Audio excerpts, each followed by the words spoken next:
And another important thing you have to understand is how control flow is passed between each hardware component with the big picture. Let's take a look at how interrupt is generated from the peripheral device, and then it is important to understand how this interrupt is transferred to the RISC-V processor. So please take a look at this moment, and as you can see, a peripheral device may signal interrupt to show that some of the change in hardware made in the particular peripheral. Then the main job of platform level interrupt controller is to take the signal from interrupt signal from peripheral device, and then based on the priority of each interrupt, based on the configuration of each interrupt, then platform level interrupt controller will route interrupt information to the RISC-V processor. Then in the RISC-V architecture, the generation of interrupt is considered one type of exception. So in this case, at the hardware level, a RISC-V processor will generate exception in this case. During the generation of exception, a RISC-V processor will update the bit inside the several CSR register.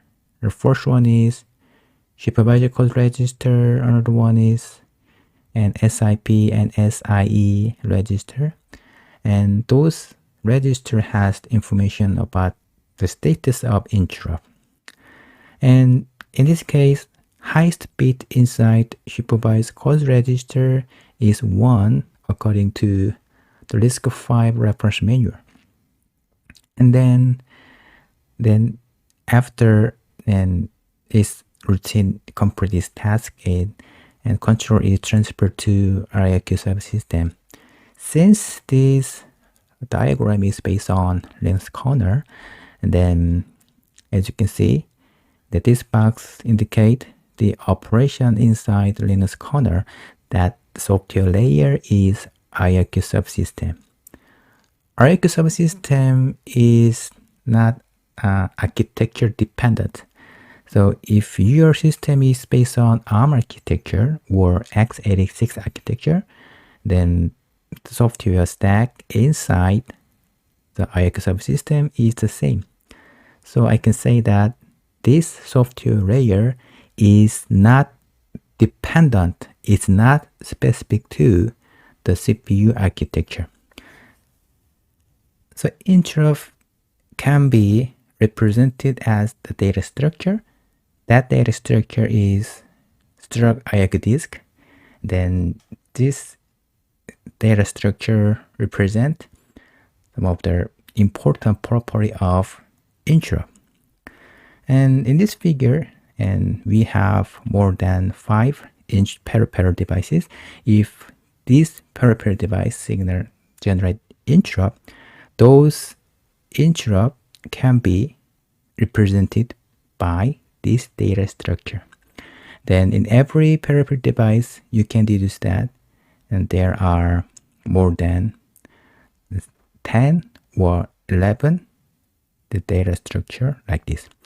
And then inside the core routine inside this software layer, then it will retrieve the base address for interrupt handler for the particular interrupt. Then it will perform the branch operation for interrupt handler. So at this stage, interrupt handler for this specific interrupt is called in this case. And then this operation can be performed at the device driver level. So it is important to figure out how control is passed from peripheral device to the corresponding interrupt controller, interrupt handler for specific interrupt. But in some cases, and if you think that your particular peripheral device signal interrupt In some cases, due to the hardware problem, then interrupt signal cannot be rerouted to your RISC-V processor in this case. In some cases, even though then this peripheral device signal interrupt, and then if you make a mistake on the configuration of your interrupt peripheral device, then sometimes an interrupt signal cannot be reached at this point. So if you bring up your peripheral device for the first time, then if your peripheral device is interact with RISC-V hard using interrupt, I think that it's important to understand how the control is passed from peripheral to the corresponding interrupt controller. Thank you for watching this material. See you next time.